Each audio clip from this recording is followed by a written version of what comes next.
Hello. Hello to all. My name is Tom Davis, and welcome to a little bit of a pre-show here at Delta Motor Racing. I'm joined 20 minutes before the race by the man behind it all. Adam, how you doing? All right, thank you very much. I'm doing great, thanks. I know this is a bit different to what we'll usually do, but I mean, we was meant to do it last week, but due to unforeseen circumstances, it didn't happen. But it's great to be here, and thanks for the introduction. And it's great to be here with you doing this before, well, like this little pre-show, as we'll call it, or whatever we come up with a name for it. But yeah. Our race build-up as such, and I want to start it off by taking a look at some of our drivers, and we'll begin this discussion at Williams. They picked up a 1-2 last time out, but they didn't finish that way on track. Let's start with Mizzo. He was P3 on track, but ended up winning the race on penalties. Do you think he's a genuine championship contender, or did he just get lucky last time out? From that, I would have to say, because obviously a few guys like know Mizzo, and Mizzo is blessed with a lot of pace, and if you see what he did in leagues like ERS and COR, he's capable. He is a very fast driver, and last Sunday he raced fresh from Sunday off a P2 in Bahrain from COR, so he's definitely going to have some pace under his belt. So I would already put him as a genuine title contender after that start. But the thing is, it's not just Mizzo. Panpernik, I'd say both of the Williams drivers could go for the title, because Panpernik qualified obviously on pole in Australia and then broke into the 118s with a 118.7, which doing around Australia is something like myself couldn't do, so it's quite an extraordinary time. But I think Panpernik as well, just the overall Williams team lineup is very strong, and they both complement each other well, so they are going to be like a force to be reckoned with throughout the season. So from there, yeah, I'd have to agree. I think Mizzo's definitely proven themselves. I'll be interested to see whether they're willing to push for that win on track, or if they're just going to sit and make sure there's no mistakes, because both are valid strategies, to be fair.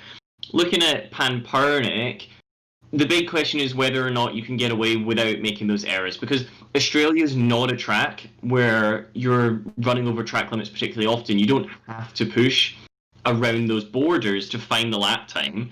So the fact that you pick up those first track limit warnings and then 3-second time penalties for that sort of stuff, it is something you're going to have to keep an eye on as we get further down the line, particularly at somewhere like France, or even tonight at Bahrain. It's very, very easy to stray beyond the limits, and you can get penalised for that, as Panpernik found out around number 1.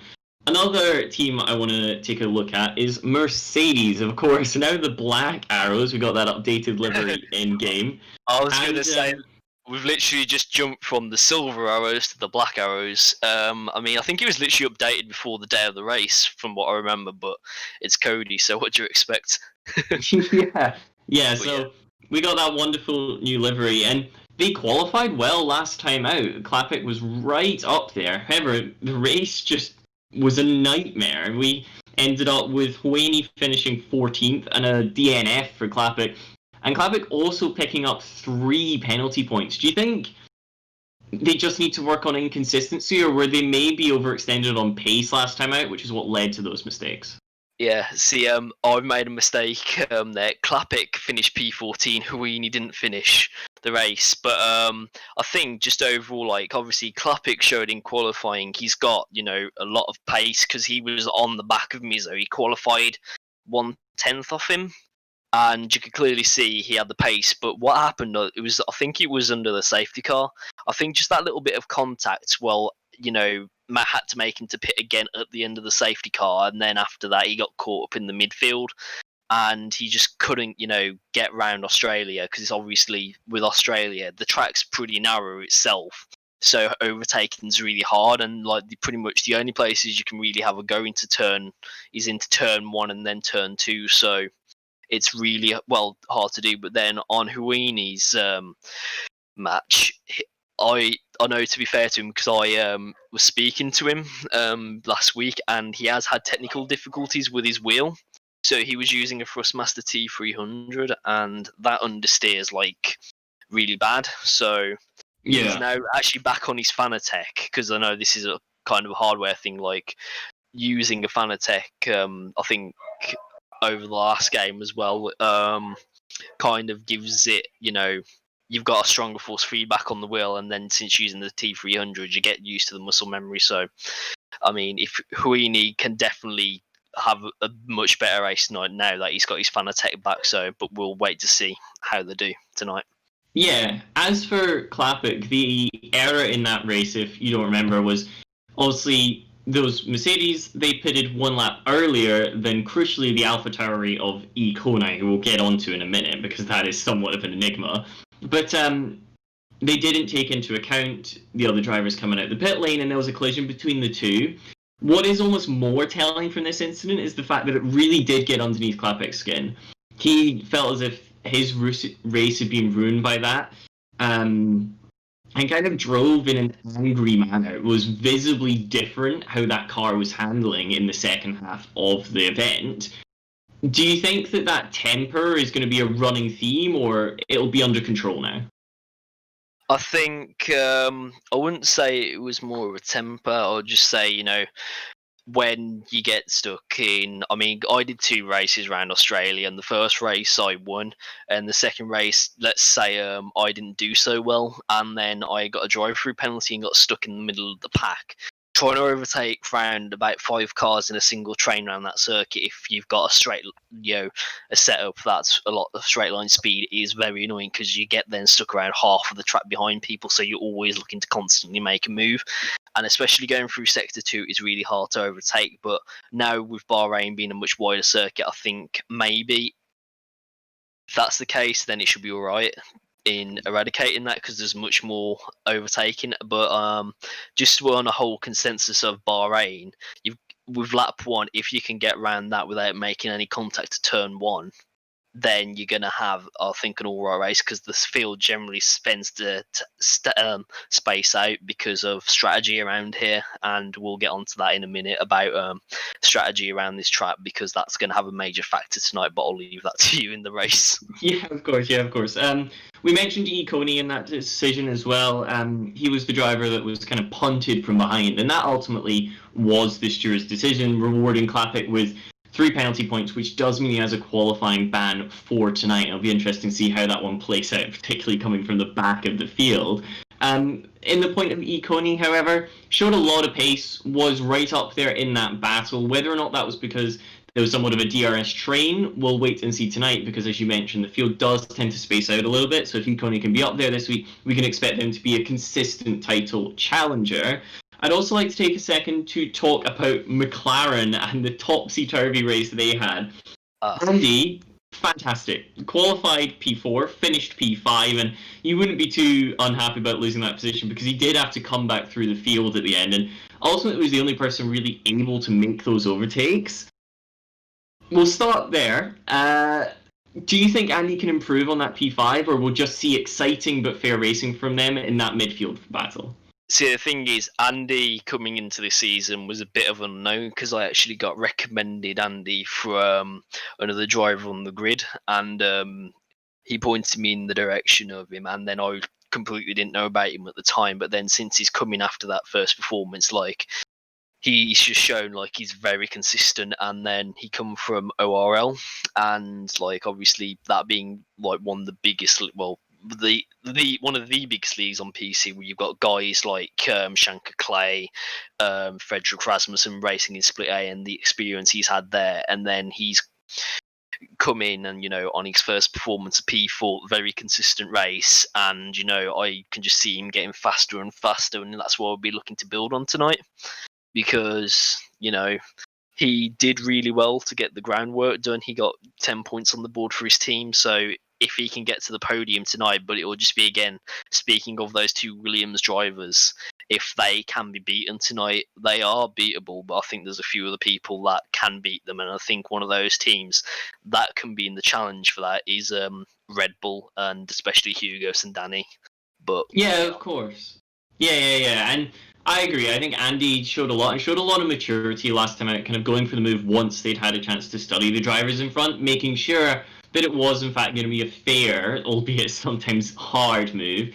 Moving on to Iazon, however, that didn't go quite so well. It was a DNF, and also it was involved in a lot of incidents throughout the course of those laps. 3 penalty points for Iazon, it means a quali ban, and I don't think there's too much to discuss there. There was a few technical issues, and is had a P2 this week in the Siege online racing setup, so could be looking potentially solid, but we'll have to keep our eye on that one as it plays out because eyes on proving to be somewhat of a wild card. You mentioned Red Bull. We shall quickly go through that Red Bull lineup. We got Hugo's and Danny. They picked up 4th and 10th respectively. Again, another one of these teams that we're expecting to kind of move up throughout the order. In particular, Danny is very experienced, and we'd expect him to kind of improve again using maturity and kind of discretion, the best side of valor last time out, and eyes on figuring out somewhat of races and what styles, where you can go for the overtakes, and moving forward with the season. Our last driver that I want to give a quick mention to is Luigi. Unfortunately, Luigi has some technical issues due to broken equipment, basically, and we don't have a return date for Luigi. That means that Sven, formerly driving for Renault last week, will be the new driver in that Ferrari outfit. Keep an eye on that one. Sven is obviously very quick, but crucially, it will hurt Ferrari. Luigi was last year's champion, so it's a shame not to have him in the championship anymore, but I'm sure Sven will do more than enough to put up a solid fight on the side of the red cars. Talking about the track, Sorry, go ahead. I was going to say, just give a quick mention to Luigi. Like, he's had a lot to do with, what's gone on in getting everything up and running as well. Like, I know he isn't racing, but he's actually done a lot of work off the track as well. So, like, I'm really gutted for him because, like, obviously he's a dear friend of mine, and like, we started a lot of this, and he wanted to race, and he's like really passionate about it. But like, when your hardware breaks, it's not really the best feeling in the world, but like, I hope he comes back, at some point. But like, I mean, still the work he's done. I just wanted to say thanks to him, for actually getting some of it, well, most of it done as well on that count. But yeah, we'll move on to the track now. Yes, moving on to the track. This one pretty drastically different to Australia. Australia was hard to overtake at relatively narrow track and pretty flat as well. Bahrain, the international circuit here, it's built on a hill. It is exceptionally wide, and with huge straights, overtaking should be pretty possible. What are we looking at in terms of strategy this evening, Adam? So, right then, in terms of strategy, you're going to have like a whole different wild card to Australia, because on this track, tyre degradation is the main thing. And you're going to probably expect to see many people in qualifying going for the soft option, because I did that in the race and then found, like, you can start on the softs, but you're going to be starting on 10% worn tyres, and getting them to lap 9 is honestly a big push. So you just want to be getting there, but then when you get to lap 9, you could either do a medium or a hard, and the mediums actually from lap 9 are possible to go to the end, but your tyres will be on a knife edge on the last 2 laps, because the left rear degrades really badly around this track and gets up to about 80 to 85%, depending on your driving style. So it is really, much dependent on the driver's tyre wear as well, because if they can make the mediums last, they're going to be under a lot better, I just saw it. I don't know. I can't find the words. They might have an advantage over the hard runners, who pitted on about line 9 or 10. So that would be coming to play. But as well, anyone who's on fresh mediums outside the top 10, especially in P11 or P12, could actually win this race as well, because the factors on those soft tires, they go off that quickly. The medium runners will be trying to get up the grid really quickly. So it's pretty much going to be anyone. I'm going to make my prediction now. Anyone in the top 5 can win, or P11 or P12 will win this race.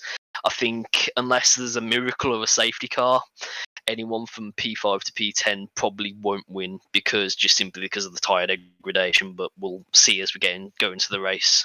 Yeah, of course. And you mentioned the tire degradation.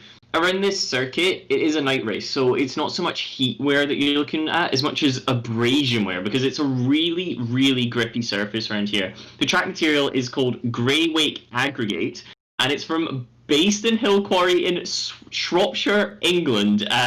Which I thought was an interesting fact. They kind of brought out this surface from England to surface the track in Bahrain. This actually is the exact same place that they got the surface for the Yas Marina circuit at. So there's a little pointless bit of trivia from me. The other thing to note as to why the surface is so abrasive is because this is in the desert.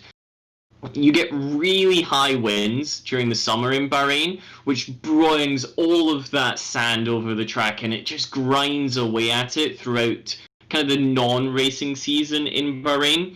Ultimately, however, sand not a problem during the race itself because they actually spray the surrounding desert with an adhesive, so all the sand sticks together and can't be blown onto the track. So that's a very ingenious way of solving it, I guess. You're in the desert, but you just stick the desert down with some glue to make that work. I just want to take a second to talk about two stops as well. We obviously modern Formula One. You're talking about one stops, and we see the same thing in our esports races. Do you think that two stop is going to be viable for anybody from any given starting position? Yes, I believe so. I mean, when I say from a two-stop, I think it's that in the tier two race yesterday, Legend did the exact strategy and won the race. But you've got to be constantly pushing, like, you know, pumping out those lap times. So you've got to keep on board with it really quickly. So you know, it's going to be one of those where you need to honestly just keep pushing. Otherwise, you're not going to be able to make that two-stop work. So that's constantly why you need that pace to get on top of that. But I would probably still say the one stop is the better option. Yeah, I'd have to agree. I think if you're nervous about tire wear, you can kind of force a two-stop into working. The other way that you might end up with a two-start is a safety car, and we do see safety cars quite a lot in your esports races, often just due to simple kind of desync or technical issues, just meaning that the drivers don't quite see the same thing, they get a bit closer than they wanted to, a little bit of contact, safety car comes out. So don't put it beyond that, and our drivers will certainly be aware of that possibility. I just want to take these last couple of minutes to ask you a couple of questions. You know, like, how did the league come about? We got the man, the myth, the legend, Adam himself here. Give us a little view on kind of how DMR happened in the first place. Okay, this is going to go way back. I know I don't really like talking about stuff like it because I think it's I don't know. There's so much story to say, but We got 2 minutes, so right, you gotta bring it down. all right then. So it originally started off as a league called Fast European Racers League, which Popo started, and he's still here. And after that, it kind of grew after the first season, like just really quickly. And along that, we got a lot of help from, and like I still consider him the mentor of actually getting into league racing. He's Ocean Chief, who runs a league called Slipstream League Racing, and he gave a lot of mentorship on me on how to do all of this stuff and get this league up and running, and was a huge supporter of this league, and along with like a load of the people from that area. So like again, I'm still always thankful for them for how they've done this, and still support and just helping out. Like we all support each other as leagues, and that's the same with like other people like Mizzo, who runs Cobra Online Racing, and then Nabor, who runs a part of another COR called Chicane Online Racing. But like, I mean, like, I'm not gonna, I don't like taking all the credit because honestly, it was like a load of people's work, and like guys like yourself and Biggles helping out, doing like streaming tonight. That's how it all comes about. So it isn't really one person that does it; it's all the group effort. So Yeah. And it's really just thanks to everyone who's been able to do it, and like we're at this point now, and hopefully we can just carry on like how we did it. So yeah. Oh well. Yeah, we are very thankful to you, not just for setting up the league, but also for coming and joining us on our pre-show here tonight. The drivers, they're just going through their final preparations, and as such, so are we here on the streaming side. So we're going to take a short break of just a couple minutes, and we'll be back just after 8 p.m. 8 p.m. in Europe, 7 p.m. BST with your qualifying session. I'll see you then. All right. You are muted. Good job, guys.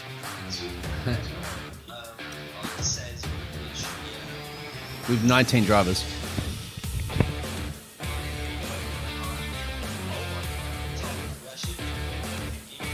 You did. By the way, too, I can look at starting to prepare some graphics for that too, and if that's going to be something we can do in the future. Because when you talk about the track map, I could easily pull that up. I can, that gives me plenty of time to be able to just select whatever I need to select and do an overlay matching on what you're talking about.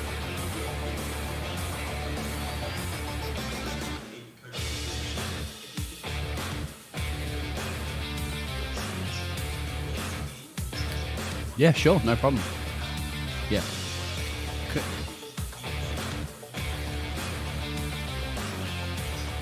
I can get all, I have the templates, I can get that made. It's there. As you said, you already updated the file. That's not a problem for me to update the graphics. Actually, I'll just maybe even pull it in from the file. But anyway, yeah, so, yeah, I had plenty of time to do this.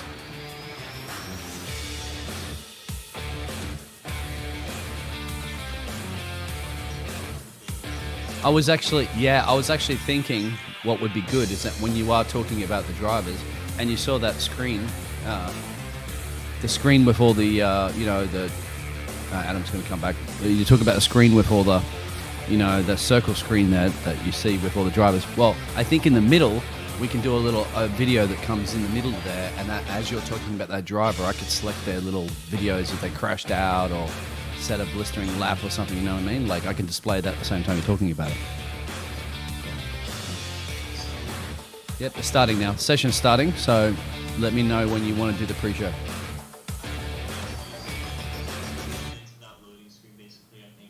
Yep. Give me a 3, 2, 1, go. Yep. At some point during the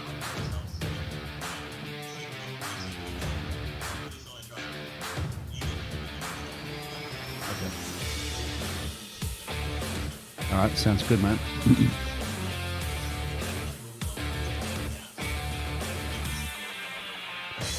All right, perfect. So, all right, well, it's going to be loading in a second. Let's make sure it loads before you can bother with getting into this. So this is the pre-show. Make sure I hit the right button at the beginning. And make sure I unmute you as well. All right, so they are loaded. They are loading in. Great. Okay. So, all right. So I'm going to unmute. I'm going to unmute you now, and then we'll go down. I'll count down. So 5, 4, 3.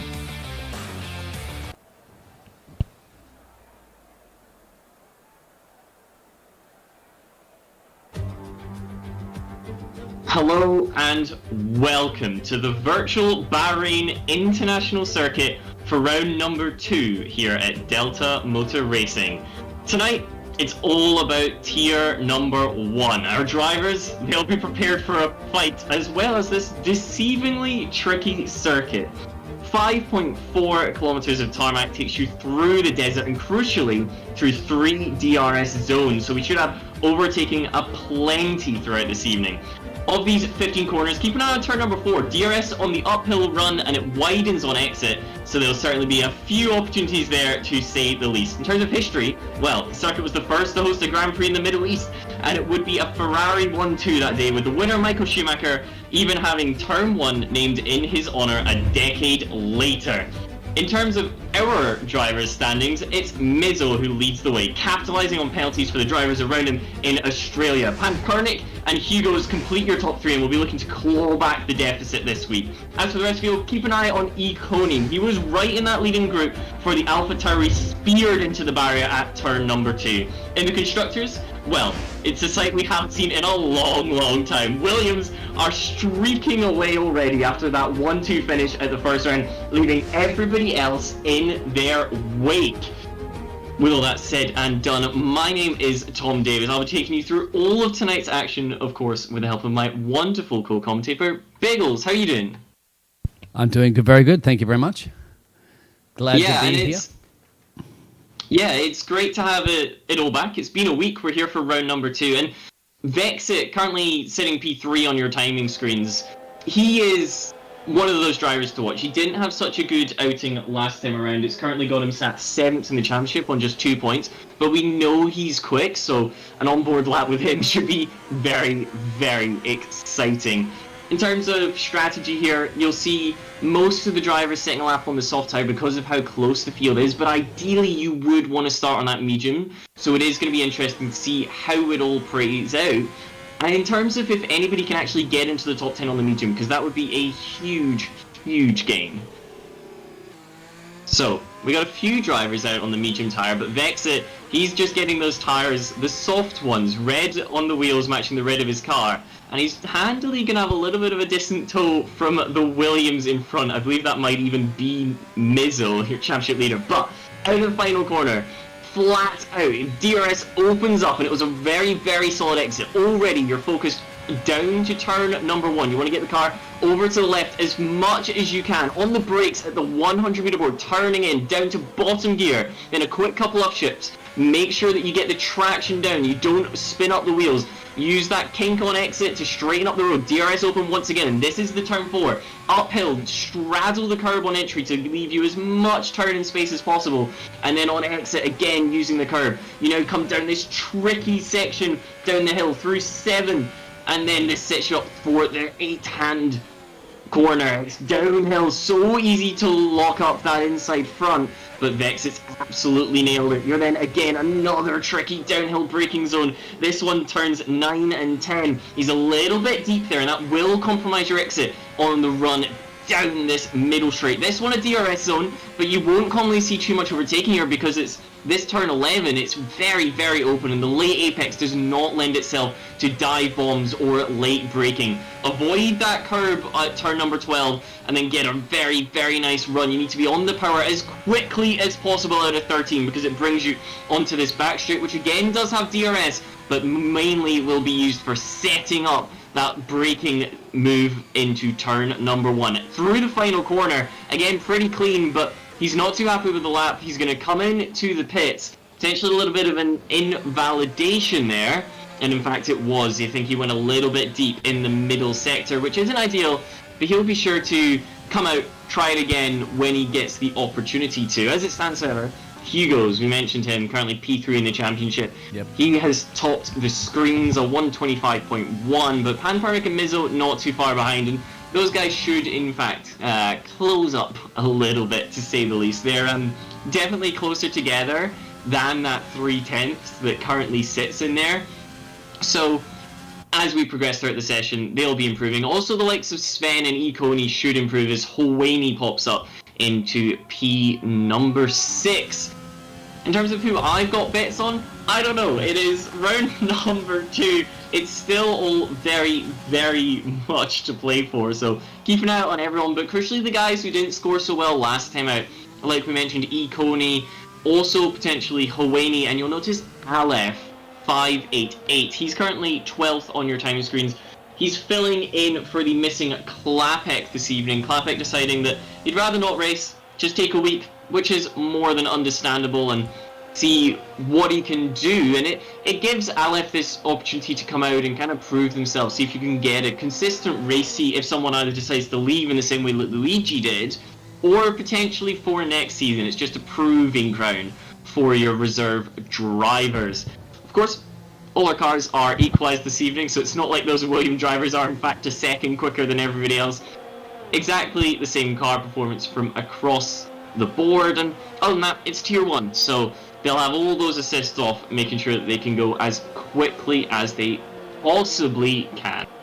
Yeah, I'm very excited, and as you said, like as you notice as well too, these guys are super quick. There's nothing that's separating them. Currently, at the moment, you can even see that the gap difference from P1 all the way down to P11 right now is practically within 1 second. So, unfortunately, I have issues with the telemetry information. I do have the telemetry information up, but I will not be able to have the names, unfortunately. But I can, if the screens start highlighting purples, then obviously I can we can go on board and we can follow that driver as they set their laps. So as you said, Hugo's there, P1.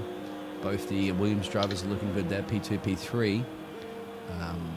So yeah, not many people are on the medium compounds at the moment, and obviously it looks like almost everybody's in the box. We've only have about 3 or 4 cars. They're starting to come out now. So yeah, this is going to be exciting. Everybody. Now's the time to kind of come out and set a lap. In theory, you can get 3 laps in these sessions. However, it's certainly not very easy to do so. So generally, you'll see 2 flying laps with room to kind of make up for a lost lap, like we'll probably see from Vexit, of course, invalidate the lap, and they'll get a chance to make up for that. I'm particularly interested in TNS, currently 15th in the AlphaTauri.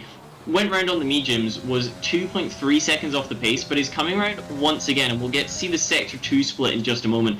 A little bit of a lock-up, though, into Turn 10, and like we mentioned, it's very easy to do, but it's not something you want to do nonetheless. As for the second lap, currently half a second quicker, so this should be a very, very good one for the AlphaTauri man, if you can just hold it together to the line. The final corner, neat and tidy, not taking too much inside curb, so potentially losing a little bit of time there. You can clip it a little bit without losing the stability, but across the line it should be a big improvement, and it is a little bit. No actual position improvement, but just much, much closer to the pace. Yeah, let's go back to P17 at the moment. That's Andy, I think it is, in the Renault driver, P18 at the moment, but he's lighting up the timing boards right now. He's got a purple first sector. Let's see. Yeah, it's looking very nice for McLaren. Of course, McLaren, they're going to bring back that Gulf livery with the partnership with the Gulf oil team coming along. And purple in Sector 2 for Andy as well. But now an invalidation. So like we've seen time and time again, just using a little bit too much exit curb at turn 13 brings the lap to a halt despite what was looking very, very promising. Andy dives into the pits in ultimately the exact same way that Luke did. The top of your screens, it's Hugo's who's currently going out on an out lap. Yeah, we got plenty of a gap over the field, but it's been reduced. He's got less than a tenth. Oh, sorry to cut you off there. The P3 driver there, he's improving. He's got personal best, but he's not lighting up the purples. But 2 personal bests for the first and second sector. He's running in P3 at the moment in the Williams driver. Let's see if he can improve on his time as he crosses the final corner. Flat out DRS down the main straight. Will he improve on his time? Yes. It is. It's an improvement. It goes 2.5 tenths clear of the field, which is very impressive. And previously as well there too. Sorry to interrupt there as well. Alex, I think, was in P15th at the moment, setting up purples, second sector. He is in the Mercedes. What can he do? He's crossing the line. P2. Yeah, Alex, very solid. He brings the gap down to 1/100th of a second between Patrick and Aleph. And, well, if you want to get a consistency, I'd say putting it that close to the provisional pole time is certainly a clever way of doing it. It'll get you there in the long run. You'll have the admins with their eye on you, to say the least. Everyone else, however, Hugo's and Mizzo, they have yet to improve.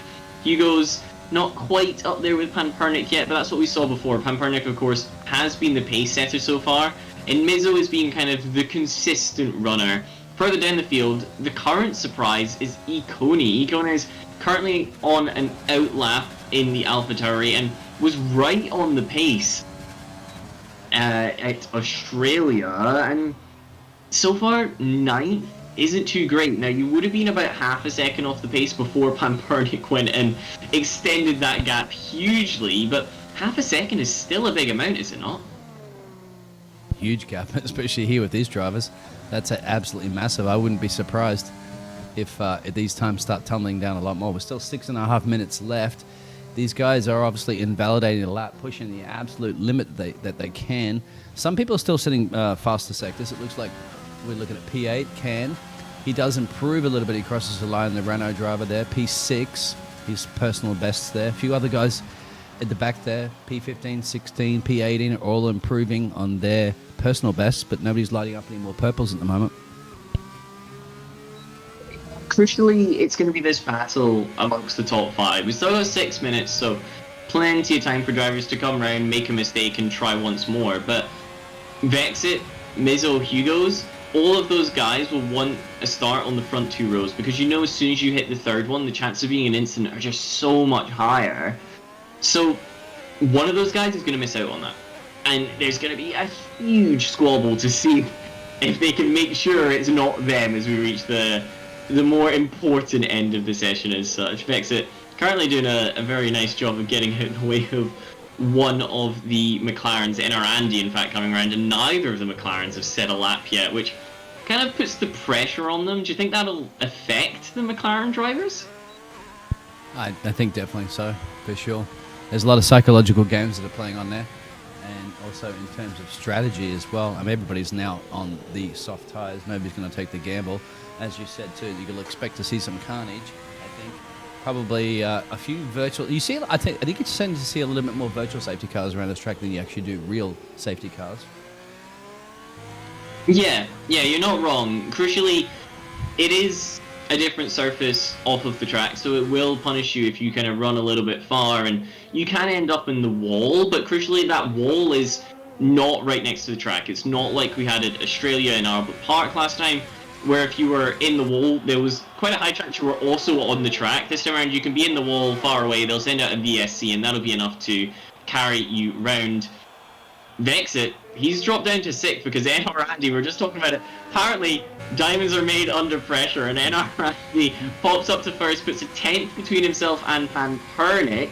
All those guys are going to be on outlaps. They got plenty of time with 4 minutes to come around, try and improve a little bit, but the McLaren driver will be relatively happy with that one, and should have time to make it back to the pits before they then go ahead and potentially try another one from the side of McLaren. Vexit, that's going to be an abandoned lap for the Ferrari, I believe, just running off the track at turn number 7, which is certainly not the quickest way of doing it. They'll just have to watch out for the Alpha behind. I believe it's Philippic who is on a slow lap, so you should be able to get away with it, assuming it's not Ruffle, who is also coming around on a quick lap. We got a lot of cars out on track at the moment. 3 minutes to go. Biggles, who's your pick for pole? Ooh, I think at the moment it's either Pan or Andy. I think there's nothing between these two guys, because you're starting to build a little bit of a half a second gap back when you get to Vetex and Mizzo and all those crew there. So yeah, that is true. I think there's still a little bit of a chance. I think Mizzo, Vexit, they're going to push. I think they'll definitely manage to improve before the end of the session. The question is just how much, because for Mizzo and Vexit, that's still the banker laps for them. That's still the lap they put in at the beginning to make sure they have a time to fall back on. But like we mentioned in the pre-race show, 6th through 10th is the awkward range. You don't get to choose your strategy, so around such a tricky tyre management circuit, there's a high chance that you drop behind the cars in 11th, 12th and 13th, just because they get to start on the mediums or even the hards if you want to make sure you're on the softs for a sprint race at the end. yeah, like as you mentioned too in the pre-race show about Shropshire, you said something in Shropshire was a part of the track development. Yeah. Was that correct? I believe. Yeah, Baston Hill Quarry in Shropshire provides the surface for this, and yeah, I wanted to mention, sorry, that my family's history has a castle in that region. So they've got a castle. I have a castle. Yes, my father has tracked back the whole heritage to the castle. It's a very old castle. So, yeah, when you mentioned that, I was like, okay, well, it's not just Formula One. Does that make you Lord Biggles? Does that make I try to pull that off with some of my friends, because generally you should have that title, right? If your family has that castle as a heritage. It's to do with land as well. I think you need X acres of land to become a lord. The thing is, too, the land is. Castle, you probably have the land, right? Well, no, the land is owned by the government. Yeah, you know how the lottery system and the British lottery system also paid to restore it as well, because it's a very old. It's more of a keep, shall we say, than a castle, but it's got a lot of history. Well, Lord Biggles, co-commentator, tech genius, and now member of Parliament. Nonetheless, I think you've still got to keep an eye out for a few of these guys, and come the race, I think Aleph is going to be one to keep an eye on. Obviously, representing Mercedes, you have got to talk constructors points, because Mercedes do need a lot of those, having scored absolutely not in round number 1. But in terms of reputation, he's not got anything to lose. He could send it down the inside, and ultimately Panpernick, Mizzo, Hugo's, and Randy, they've got to get out of his way because they are competing for this championship. They are regular drivers. So it will be costly for them if they don't. Akichi? He just improved, exactly. He crossed the line. He was setting personal bests, and that's him into P4, but he's retired now. He's probably happy with that. Done and dusted. Yes. Only 20 seconds left in the session, so not going to improve. Pulls himself off the track. Notably, sets up some yellows as a result, so hopefully that doesn't put anybody off. I'm interested to see what happens. I think Aleph is going to get caught out here. There's 8 seconds to go.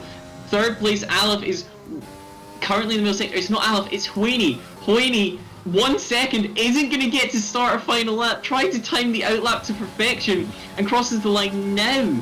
So it was ultimately around about 3 or 4 seconds off of that one. Would have been pushing so hard to see if they could get there, but that's not going to work. Aleph also on an outlap, so the Mercedes guys not going to improve. Hugo's in the pits, so you're not going to drop behind that one. Question is Mizzo. Mizzo is currently 1/10 up on their best through sector 1. The Williams, currently P6, descends, or ascends rather, into turn number 4. It's nice and clean, uses a lot of carbon exit, but you can get away with that there. Like we mentioned, straddling these low curbs is very possible. They will not bottom out the car. Downhill braking into turn number 8. Very, very nice there from the Williams. Still in sector 2, around about halfway through. But they'll have a delta. They'll know whether they're still improving or not. Slow lock up on the inside front, as we see time and time again into turn number 10. But crucially, pulled it down to the apex nonetheless. It's going to take a very wide entry line into turn 11. Opens it up as you keep on ascending. You're still coming up the hill. Still coming up the hill. Avoid that curve because it will just spin you round if you touch it. We get the sector 2 split. Now only 8 hundredths up. Remember, 4/10 is the gap to the front, but just a couple hundredths could easily put this car into 4th on the grid, which is a huge difference compared to 6th. Braking into the final corner. What has the Williams got? No changes at the front.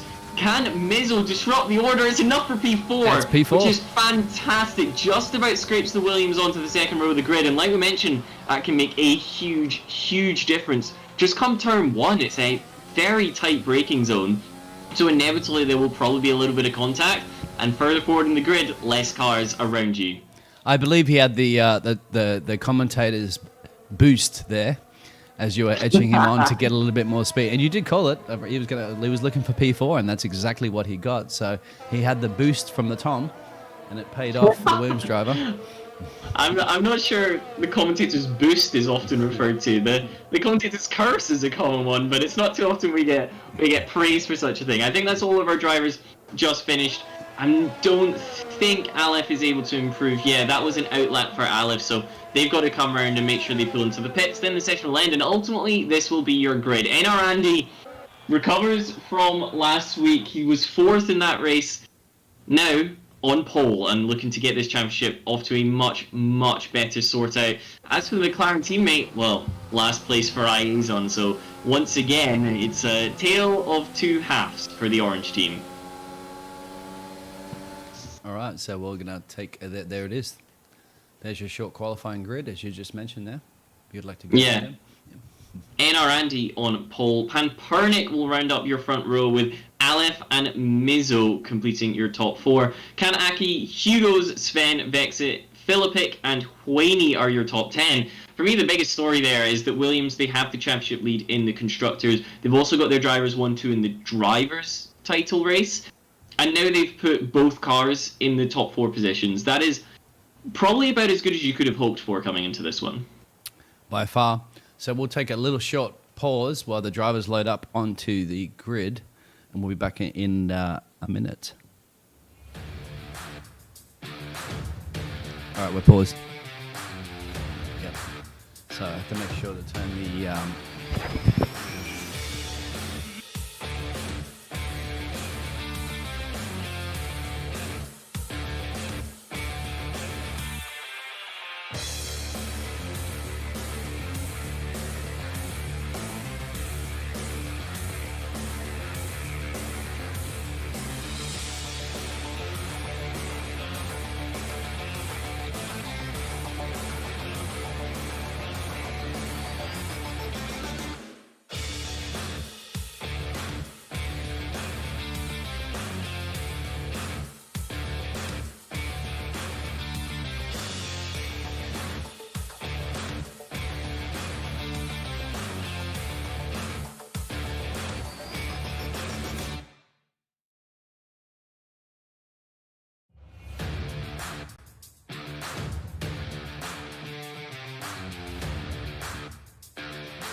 Hello and welcome back. My name is Tom Davis. We've just had our qualifying session. It was Pan Pernick who put it on pole. Of course, Williams, they're currently leading the Constructors' title ahead of Red Bull and McLaren.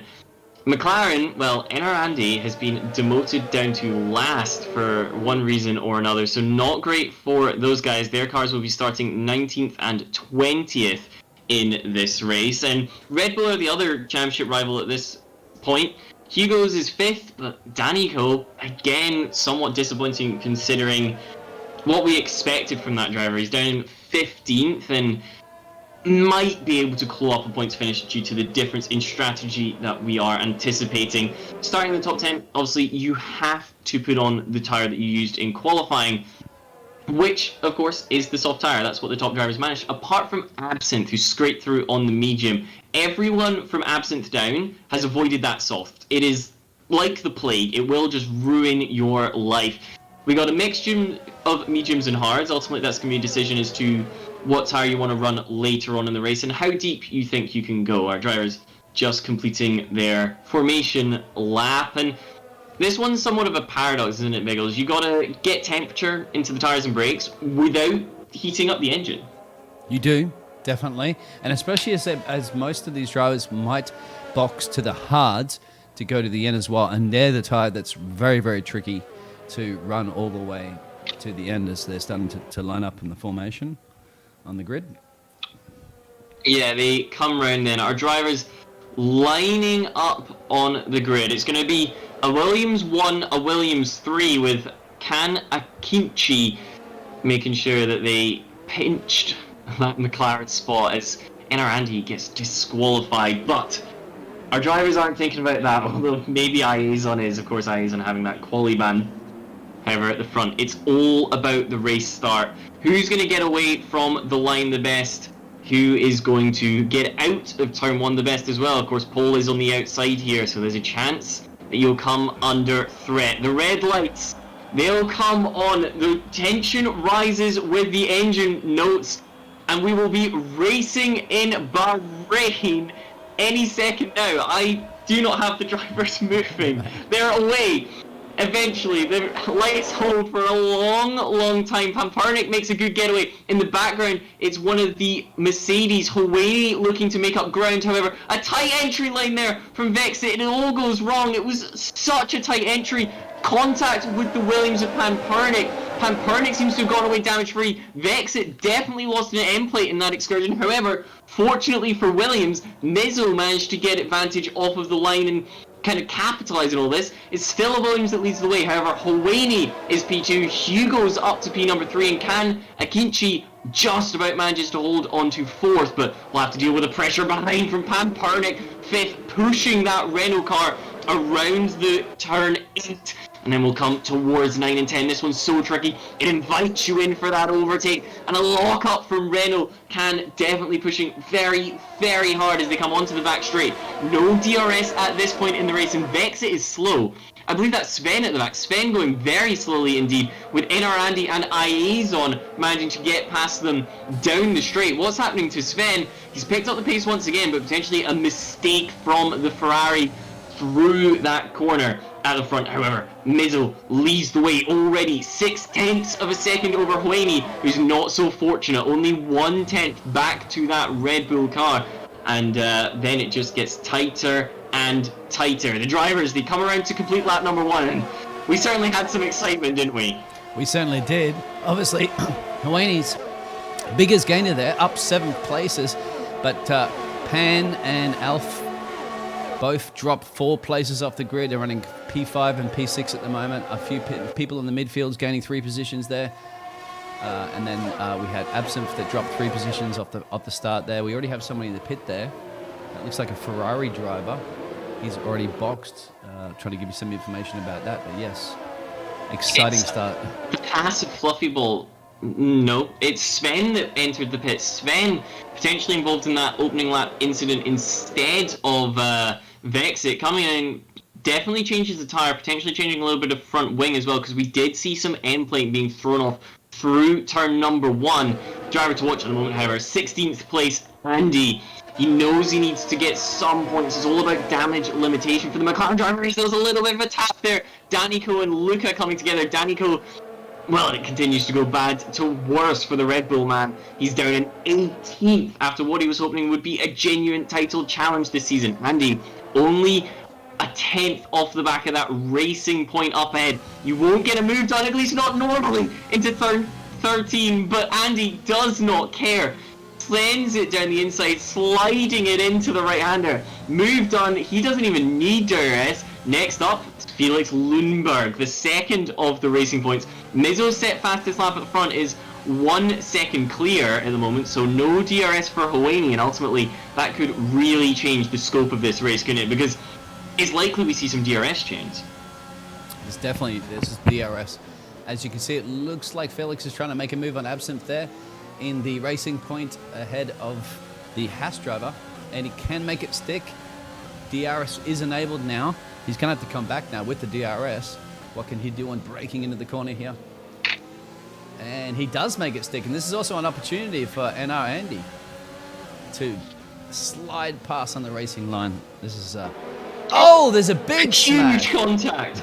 Huge contact. Andy was trying to get up the inside of Felix, I believe, but Felix was also currently in a move. That means that Danico, I think, was involved in that one, and of course TNSF1 as well. Philippik was the Alfa Romeo. That Alfa's just out of the race. There is no hope for that one. In terms of damage on the other car as well, Felix has huge amounts of damage on that front wing, end plate, and a couple of the main elements missing as well. As for Andy, well, it's difficult to get a look as it stands.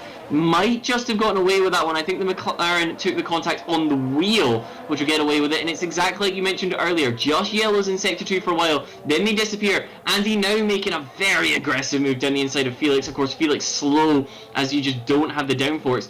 And that was just with hards on the Racing Point. They would have been hoping to go long and try and gain a strategical advantage. But now you're forced into pitting once again. Battles at the front, however, once more. Houeni's just been overtaken by Hugo's, but ultimately will not have the DRS down this back straight, I don't believe. In fact, they do. I do apologise. The move was done earlier than I expected. Houeni, however, not able to fight straight back. And Kan Akinci right on the back with Pan Pernick pushing them. Aleph in that group, and Vexit trying to come back after that early error. Absolute carnage. Especially those back runners there. There's definitely damage. Felix is in the pits right now in the Racing Point. I'll try to give you a timing update on his pit stop, no doubt to repair some damage. But I saw a car sideways and airborne at that point with that collision. As this battle up front, look at this once again. As Mizzo's got a great lead right now. He's got 2 second gap, but all the battle here is between P3, P4, P5, P6, P7. They're all there within each other.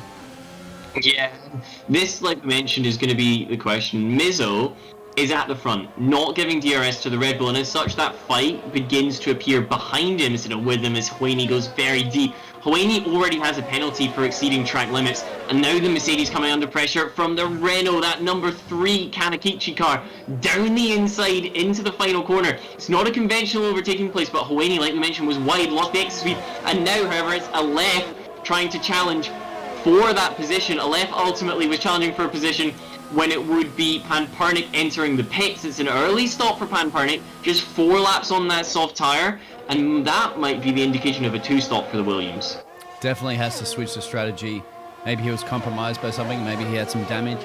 Before too, that we saw the driver that I said in the Racing Point exited 30-second pit stop, so I think there was probably some front wing damage there replaced. A lot of corner cutting warnings are being issued to the drivers. And as you stated before there too, that Houeni actually has a 3-second time penalty already. It's not too great, especially when you consider the pressure is now coming from the teammate behind. And the teammate who is a reserve driver ultimately isn't going to be racing in Tier 1 too much unless Clapex is gone forever. We'll update you on that when we have the information. However, at the moment, Aleph is the one applying the pressure, saying, hey, you should pick me for this race seat because I've got what it takes. However, all of this is just allowing that Renault of Kanakichi to escape up the field a little bit more, and 7 tenths now separate second from third and third from fourth, with that battle for fourth place raging on. It's just also allowing Vetex to catch them in the back of them as well. These are all the soft runners that are running at the front from P1 to P6. Vetex is setting the fastest first sector, lighting up the timing boards. So this battle between the two Mercedes drivers, as it looks like Aleph is going to make a move there on his teammate. As you said, who wants to be the #1 driver in the Mercedes team? They both had the DRS. Can he make it? Both these guys struggling a little bit with tire wear, potentially. They had the DRS, but it was a better exit for Aleph. But both Mercedes locked up, and there was a little bit of contact mid-corner as well. It'll be both cars with DRS once again up this back straight. Of course, Bahrain has never seen this Mercedes livery since we avoided that one. However, Aleph locks up, goes a little bit deep on the brakes into turn number 4. But Houeni wasn't there to capitalise. And now, because of yet another mistake, Houeni's under threat from Vexit, whilst Aleph has got eyes forward towards that Renault car that's now 1.3 seconds up the road, which is a little bit more of a gap to have to close up. Oh, it looks like Vetex is thinking about it. He's like, okay, you're holding me up right now. I need to get past you. You're compromising my race. Can he split the Mercedes team there? Because once again, he's got some quick pace right now, but it being held up under heavy braking in around the racing line is not going to work there. I'm not much of a racing driver to be able to give you the best place to do an overtake. Around here, they're entering sector 3 right now. It's a fast corner. You want to get on the power as Max. Here we go. He's going to have a great slipstream here. He's got to try to line him up ready. Doesn't have to take him into this corner, the final corner here, because he knows as long as he gets a great exit, as he sees when he's locking up, now he can put on all the power. He will get the DRS beep in his ear right now, and Houeni boxes anyway, so that's FedEx up to P5. Yeah, that makes sense. Houeni was losing a lot of time to the cars around them, and if you can stay in front, hold them up, then that's fine, but ultimately it wasn't working out for Houeni, as now TNSF1 picks up a penalty for multiple warnings, but the tyres on those Mercedes not looking too great, and there was actually a lock-up from Vexit through the final corner as well, as now the Renault of Kanakinchi gets a little bit of a lock-up as well, so not great for these guys. We did mention that the soft tyre as well, you might manage to get them to lap 9 or 10, but at that point they are really, really falling away. So an early pit stop onto the hards instead of the mediums could be enough to grab an undercut here. We have a safety car. That is because of, I believe that's Danny. SRL Danny had lost it after the first couple of corners. He stopped out on track there in sector 1. I just read that he'd retired permanently damaged, so I hope he's okay in the car, but that's bringing out the safety car. So we have our first safety car. So all the work that Mizzo had done to gain that lead is now compromised. However, he can probably right now have a shall we say, a half-time pit stop. That would probably be the best call, I believe, for these soft runners at the front. Yeah, this forces the action. Like we mentioned, you were looking at a pit stop around about this point onto the harder tyre to get you to the end, or potentially pit stop at this point to do a 2-stop race. Otherwise, you wanted to extend this first stint just a little bit, make it to the likes of lap number 9, lap number 10, put on the mediums to the end.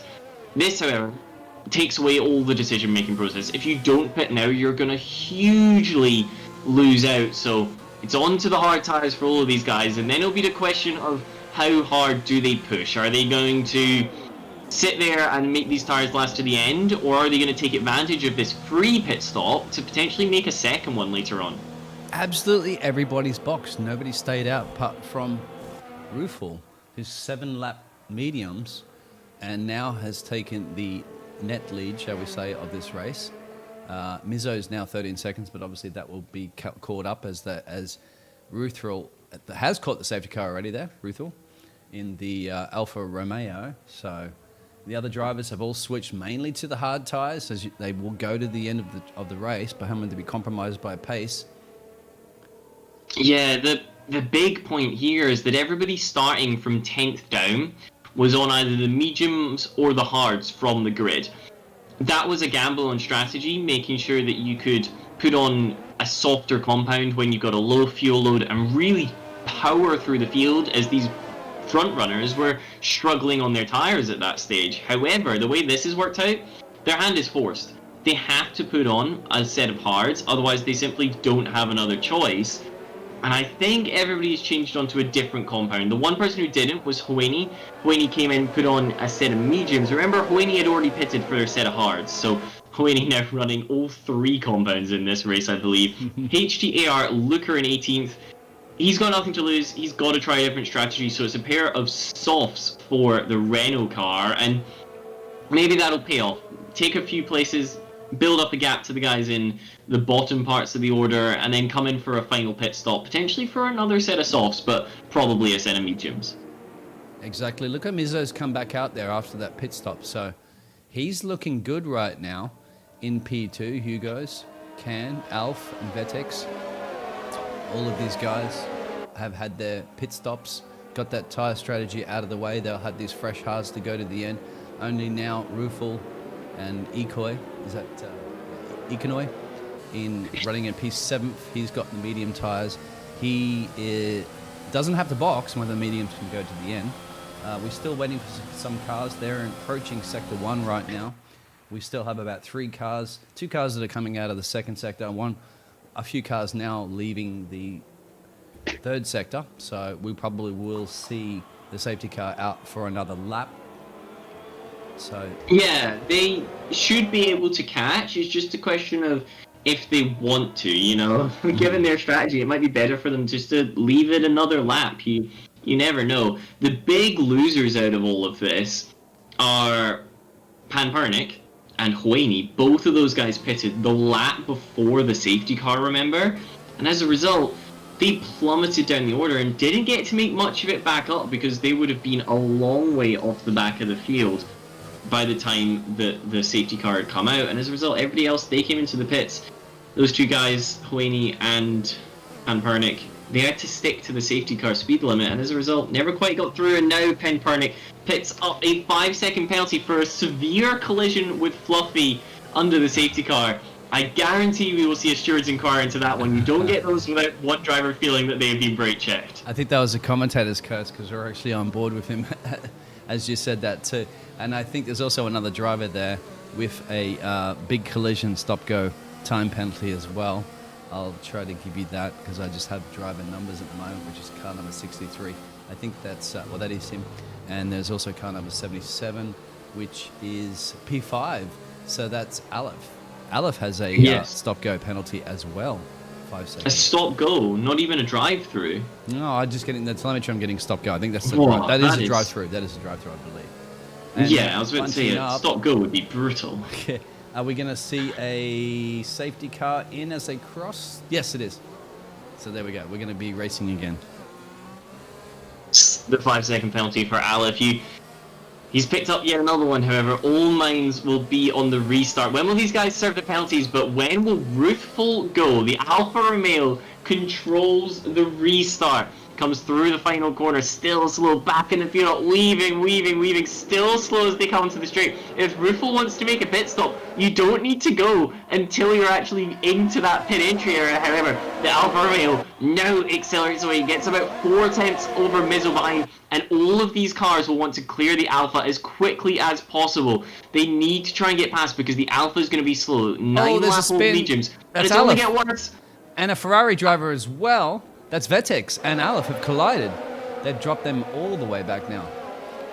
Exit yet another incident into turn number 1 then. I didn't quite manage to see how that one occurred, but either way, it's not gone too well. As for NR Andy, they've also dropped back a little bit, so potentially had to take some evasive action due to that spin, but what was looking like a good race result for Aleph first got beaten up by those penalties, and then by some more. There's another incident. Hoeni down the inside of Absinthe, who was also trying to go down the inside of Panpernik, and then Panpernik gets punted from behind by the Alpha Tauri of TNS, I believe. That puts up yellows, and rightly so. That was a 4-5 car pileup. Panpernik's going to retire as a result of all that.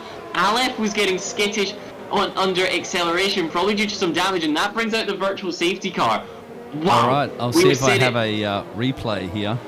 I wanted to check whether or not that was going to be working. I can see if I have a replay of any That's of this. Vetex and Aleph have collided. I think They've dropped them all the way back now. But I think I caught some of the... Exit yet another incident into turn number 1 then. I didn't quite manage to see how that one occurred, but either way, it's not gone too well. As for NR Andy, that's the classic example of safety cars breeding safety cars. And this time, it was a real one giving way to a virtual one, but it's still the same.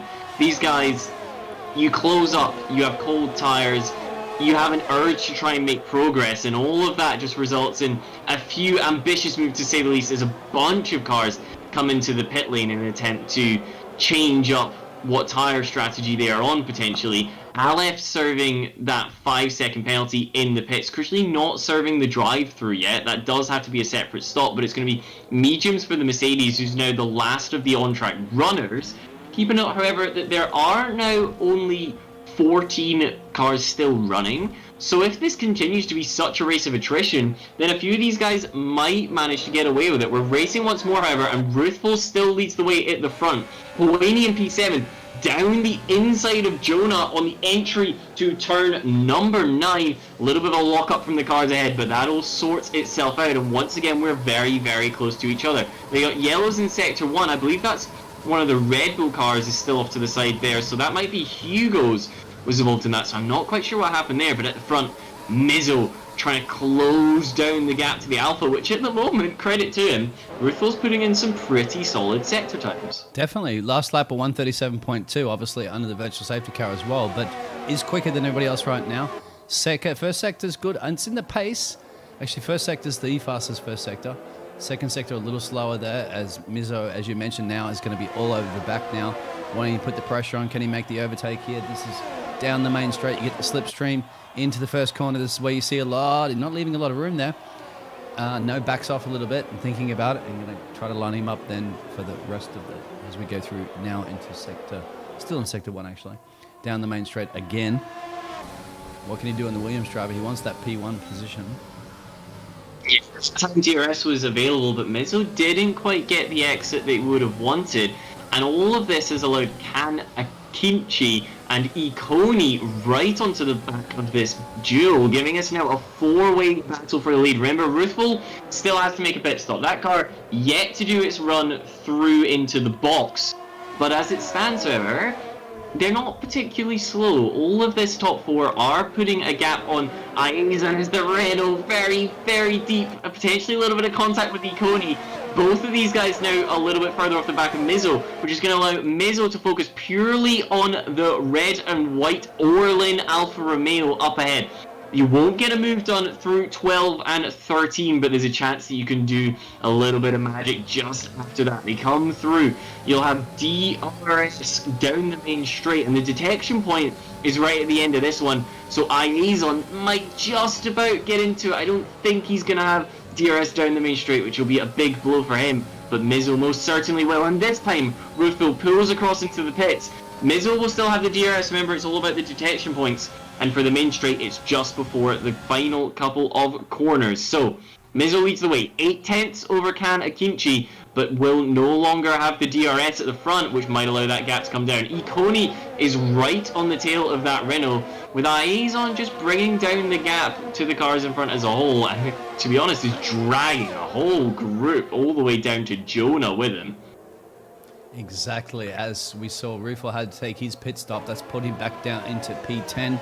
That was a leaving on the mediums, 42 second pit stop, if I believe, or that might be incorrect. Yeah, as the leaders are squabbling now. They're not as clean as they were in the Australian Grand Prix, as we can see already. We already have 6 retirements from the race. We're on lap 13 of 29, so we're not even halfway through here, and we've seen a lot of action. If I'm not mistaken, Ruthful's tyres haven't changed. At least I'm not receiving that information, so that may well could have been a drive-through penalty for the Alfa Romeo. I'm not sure where you would have picked that one up, but Ruthful, definitely according to my screens, still on 12 lap old medium, so we'll have to make another stop. So what could have been a great point scoring opportunity is just falling away from the Alpha driver, but it's not all hope lost. Remember, only 14 runners still in this race after 6 cars have dropped out as a result of pretty huge collisions at the front. However, Mizzo not managing to get away. The gap, it's around about 8-9 but then it'll come down through this first sector. You get DRS and then a heavy braking zone, so they're slow through turn 1, and as a result, the downforce not quite so impactful, so you really can follow another car through this first little jink. Then you get DRS once again. You start to come up the hill, and you can see that almost 9/10 gap is already down to 6/10. And now you've just got to hang on to the coattails of the Williams through this tricky sector 1, because it really does flow back down the hill. Remember, 2010, they used a different layout of the circuit. They used the endurance circuit, which ultimately skipped out a lot of that section, but it's on the calendar once again, and we'll love that part. It really does push the driver's skill. We then rejoin where the Grand Prix and endurance circuits are together, and they remain together for the rest of the lap. Renault still having DRS, and crucially that'll bring the gap down once again. It was only at 0.6, and you get your final section where you're going to be impacted by the Dirty A right here. So what the gap is when we come on to the final straight is pretty much going to be as large as it will come, so we'll have a good indication as to whether or not the Renault is closing. All of these incidents have advantaged Iconi, who has managed to get up into 3rd place. The driver who looked so strong last week before having a collision with Clapex as the pit stop period came to an end, and now proving that they did in fact have what it takes. However, Iconi's mediums, I'm definitely having some sort of error with my tire graphics, because it says that Iconi's got 20 lap mediums on, which does not make any sense whatsoever unless they tried to qualify on that tire, but I don't believe they did. It's incorrect, yes. It's showing seven laps on my other telemetry information. And also with Rufel as well. I think there might have been an error on Jeff's part, because he changed, as you said, to the mediums again, and obviously has to change to a different tire compound. He then he boxed a lap after and changed to the hards. So bad strategy call from the team, as Eco, as you see here, is putting a big pressure on there. He's the Renault driver is slowing him down. Also, Mizzo is also slowing them both down. So the big battle up there at the top 3. It's also putting SOR Eisen into the mix there, but he's got pressure from Huini behind him as well. So we will ride on board with 3rd place man Iconi as they come through the final part of Sector 2. You ascend up through the hill, and actually the fuel jerks from one side to another within the tank as you come up that part, just due to the G-force, which can make the car handle differently. Also, brake fluids in that are impacted, because ultimately they are a fluid, they want to flow. Iconi currently around about 5/10 off, and ultimately just has the best seat in the house for this battle up ahead between Kan Akinci and Mizzo. None of the drivers look as if they're going to be quite close enough this time around, but if anyone's going to have a go, it'll definitely be Kan up ahead. The Renault driver weaving around in the slipstream, not quite enough to get up, but it's Iconi who brakes incredibly late, almost touching the back of the Renault into turn number 1, and then actually doesn't go deep at all, so really has a grip on the braking tendencies of that AlphaTauri. Up the hill into turn number 4, again a little look out the slipstream, either to cool the car or just to show themselves to the mirror of the Renault. Renault then sideways out of turn 4, spinning the wheels up and leaving plenty of rubber on the circuit. Oh, that's just allowing Mizzo to get a little bit further away, gap up to half a second at the front, but temporarily down to 2/10 between your 2nd and 3rd place drivers. Remember, all these guys currently going to finish on the podium, and it would be a great points finish for all of them, but they do know that Mizzo is leading the championship, and if they want to keep themselves as contenders, they need to beat Mizzo. Up the hill once again, then into turn 11.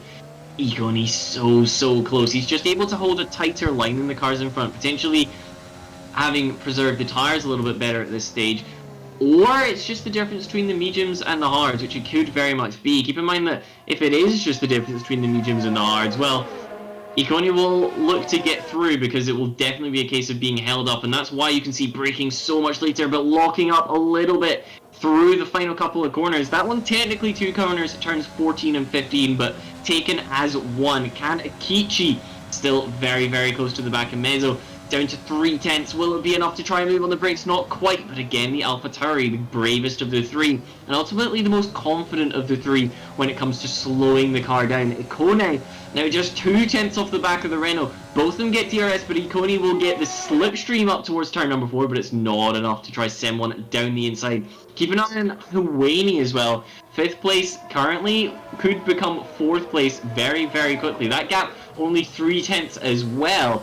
And Huini may feel that they're being held up a little bit here, because if you can get past Eisen, the cars ahead are battling. They are holding each other up, and there's a chance that you could become a contender for the lead. We did see this last time around in Australia, where we essentially had a battle for 7 cars line astern. In this case, at the moment, we have the top 3 and their little battle, and then we've got these 2 cars behind them. As we're on board with Huini, you can see He's battling with SOR, who was setting some great times, mind you, too, as well. But now he's just falling back a little bit from the leaders. He was up to about 1.5 seconds, but now he's dropped 2 seconds behind third place driver. But he obviously has to go defensive there. Fluffy's a little further down the road there, but he's got pressure there from Jonah in the racing point there. So, but as Rupa looks like he's made a pass by an absent before both of those are battling. They're squabbling in P11, P12. Let's have a look if there was a pass there or not. So much action on track. I think we'll have to go back to the leaders right now. Ken's very, very close.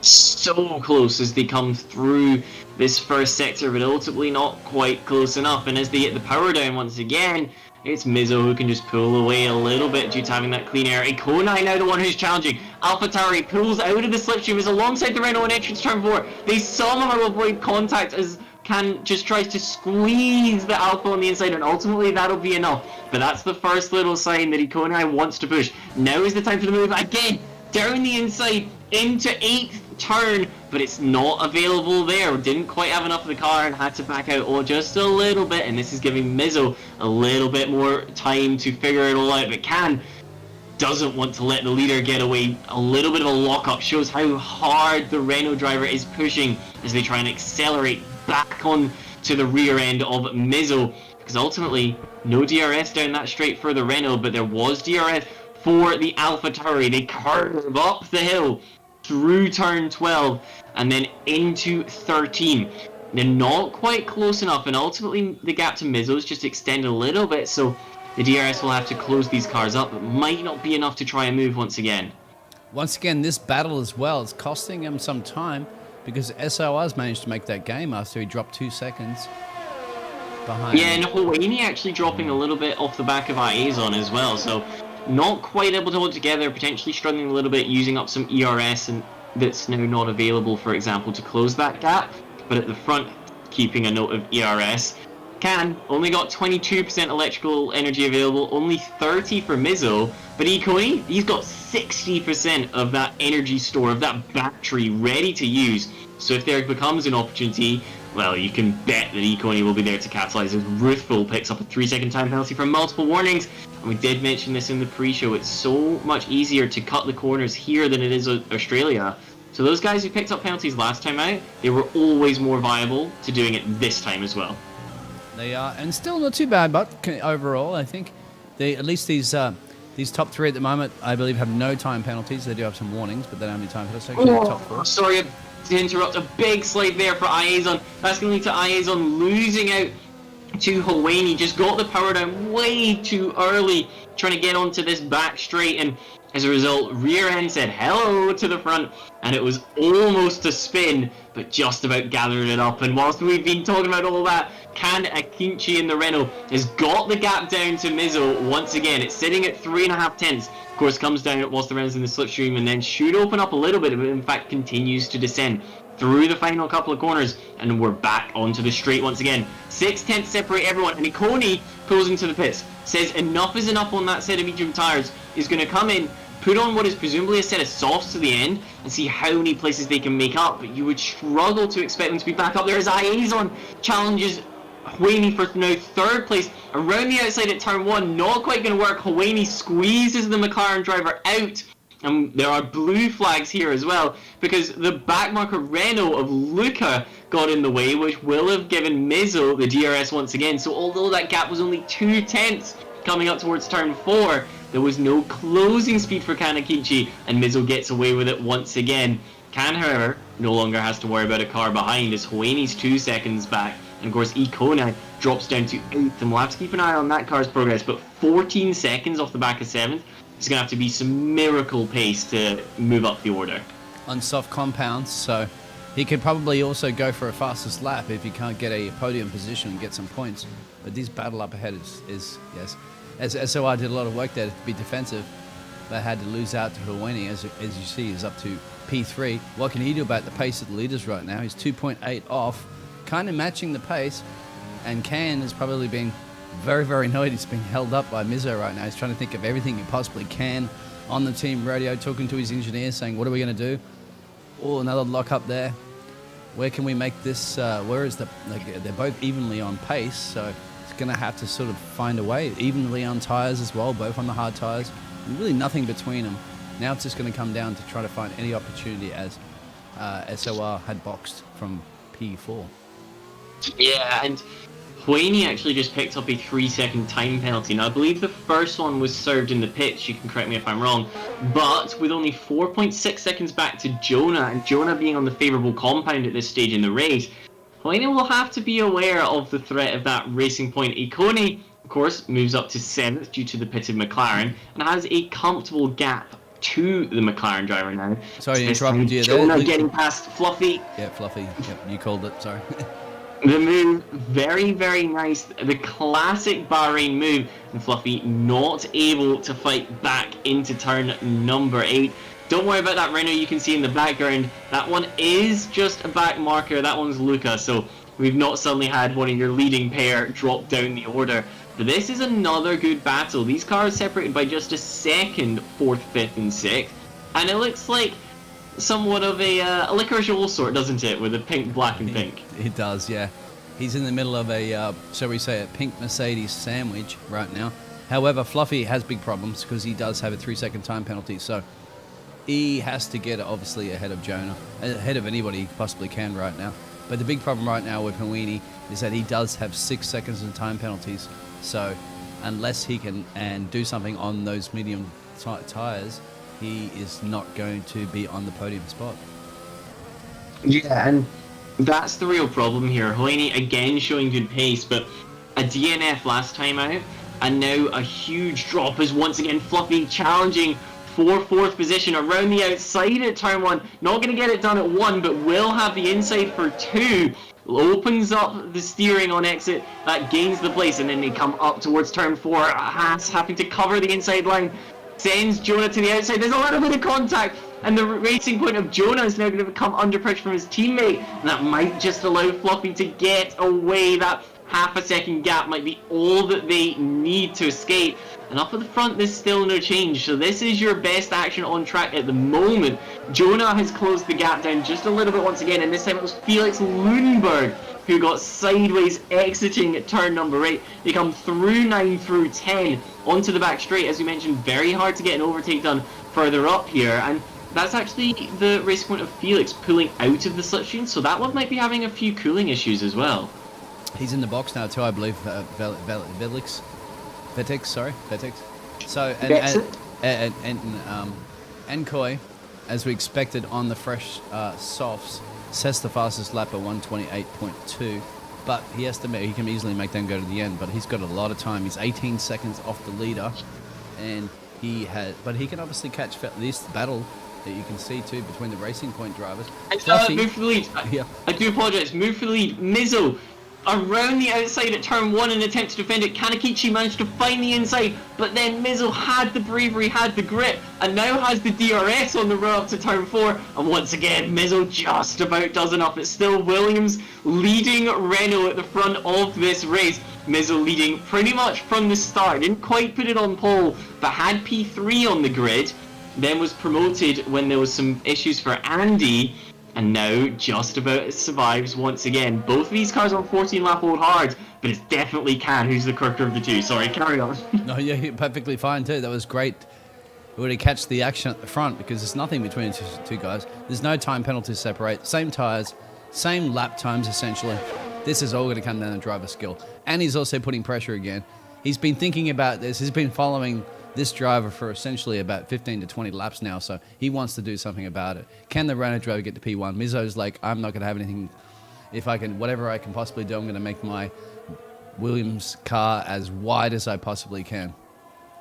Yeah, they're already on the penultimate straight. They'll come round through turn 14 and 15. Can Akinci will have the DRS, but it's Mizu who has more electrical energy, using the overtake button on exit to get a little bit more acceleration. However, Can did the exact same thing. DRS wide open, Mizu just drifting across the inside, but once again leaves a small or a large enough hole, exactly enough for a Renault. Renault down the inside. Mizu once again holding it out around the outside of turn 1. This time, however, doesn't manage to squeeze the Renault. A little bit of contact. Renault was sideways. However, DRS for the Williams once again perfectly timed it So as they have the lead into turn 4, a lock up for Mizzo at the top of the circuit. Sideways for Can once again on the power of that Renault, looking very, very squirrely, but still managing to challenge. However, has to close down 3.5 tenths once again and then do it all over again. Exactly. This is Groundhog Day in Bahrain. So he's got time, but we're on lap 24 of 29. As I said, he's and sorry to interrupt once again, but Felix Lundberg and Jonah now finding their way past the Haas in P number 6. Felix, not wanting to let their teammate get away and steal the glory, just opened up the steering on the Haas on exit, which they were more than entitled to do, using all the road and crucially not leaving a whole lot of it for the Haas driver, but it's up at the front that we really want to be paying attention. Lots of battles everywhere. This is exactly what I want to see, especially in a track like this where it can spread out the bunch. But with these guys and this racing pace, they're all over the back of everybody. My track lock up for Mizzo through the final couple of corners once again. Can, using what little electrical energy they have, because this is where you're going to get the overtake done.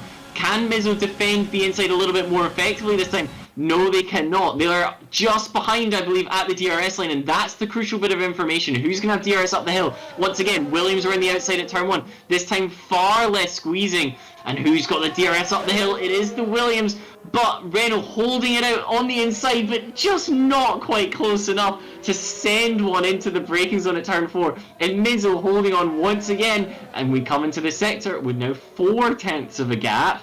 And it just seems to all be falling Mizzo's way. And you got to feel at some point there's got to be a bit of luck towards the Renault. He's going to need everything he possibly can right now. Can he do a Daniel Ricciardo dive bomb? He's going to have to try something. He's going to have to just reach further than he's ever, just try to do something in that Renault to get past, because Mizzo's been doing such a fantastic job defending. There's still battle that's going on there between Jonan and Ikoi and Fluffy there as well, as they're squabbling for 4th, 5th and 6th, as I said too, but also Fluffy has a time penalty, so that will hurt him. He's all over the back there of Ilkay. Yeah, it was Ikoi, like we mentioned, had the tyres closed 18 seconds to this group, and Fluffy definitely struggling a little bit for grip as they went deep, and it was a simple move for the AlphaTauri. Next up on the Alpha's hit list is in fact the 2 Racing Points. Only 4 tenths to that one, but notably at the front of the pack, we don't really need to take a look, but you can see the gap. It's up to 9 tenths of a second, so a little bit of a mistake there from the Renault potentially. It does come down once again. That's just one less lap where the overtake can come. Where the overtake might come is Ikoni. Ikoni weaving around, sticking in the slipstream, will have so much more grip. He's going to have to do it around the outside of turn number 1, but then also gets the grip and the power on exit.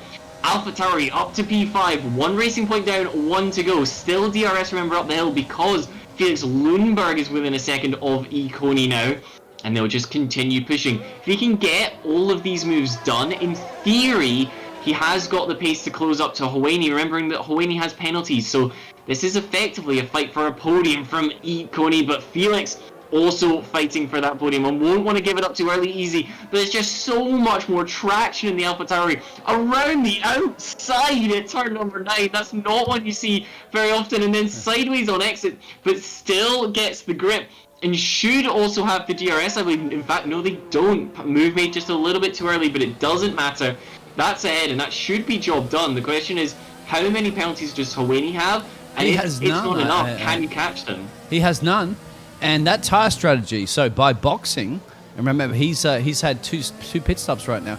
He boxed for those softs and dropped back, I believe, around P8.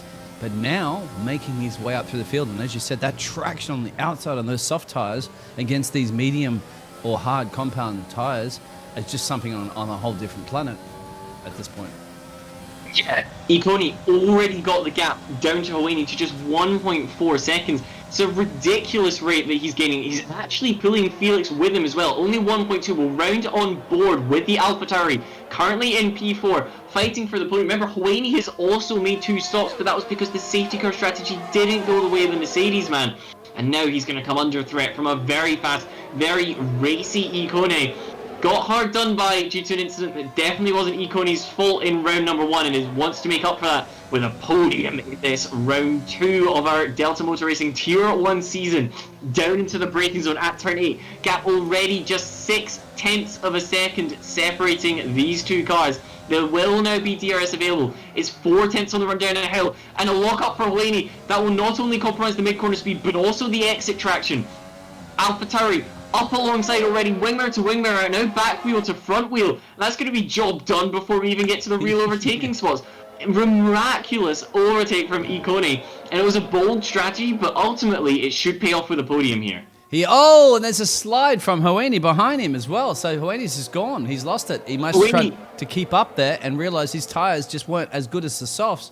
So that's compromised him. He's dropped all the way back to P8. He might just still be able to slot back in P8.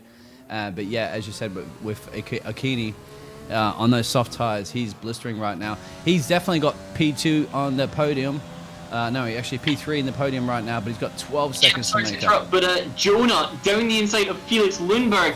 We saw this teammate battle all throughout, and it's in fact IA's on. They're 3 abreast into turn number 1. McLaren on soft tyres once again, all the way around the outside. And IA's on who pulled the same strategy as Ikone's now past this group as well. Blaney's going to box, and that'll put them behind their teammate once again. And for me, that incident with Hoeni is probably just a touch of the curb. The curb there is absolutely brutal, and you just can't afford to even give it a little bit of a love kiss. And as a result, just spun it round, and Ikone up into 3rd. SLRIA's on 4th position and well earned, but as the drivers are only having 1.5 laps to go, it was for a moment only 1.5 tenths at the front. Kan Akichi closing in on Mizo. They know that the only real overtaking opportunities are into turn 1 and into turn number 4, but if you're close enough, there are other places you can get a move done around this lap. Down the hill into the final couple of corners, a lock up from the Renault, leaves them wide of apex and then over the curve. That's not going to help the exit speed. Pushed a little bit too hard. Gap opens up, so turn 1 no longer an option. Uses overtake almost all the way down the straight to try and make up for that. It's once again 4/10, and that's the Ferrari of Vexed, I believe, coming out in front of this pack, and that might just about give Mizzo the DRS, which will make a huge impact on this battle. Williams out of that complex. Renault out of the complex as well. Williams crucially didn't get DRS. However, they might catch this Ferrari, but Ferrari on fresh softs should have the pace to escape. Kanakichi not close enough into turn number 4. The opportunities are now reducing. You can get the move done into this hairpin at the bottom of the hill like we've seen, but again, just not quite close enough to the back of this Williams car. Williams survived yet another one. Down the hill here into 9 and 10. Again, is possible if you're brave. You can try a MotoGP style block pass, but a lock up on the brakes is then going to compromise the run back up the hill, up this straight as well, and Kanakichi might just fall foul to their own pushing, just trying to overwork the car and the tyres that little bit too much. Those fronts will be hot and potentially flat spotted at this point, as the Williams ascends through 11, through 12. This is where Hoeni got it wrong last time around. No such mistakes from your leading pair. They've done 20 laps on this set of hards, and they're coming in towards the penultimate couple of corners.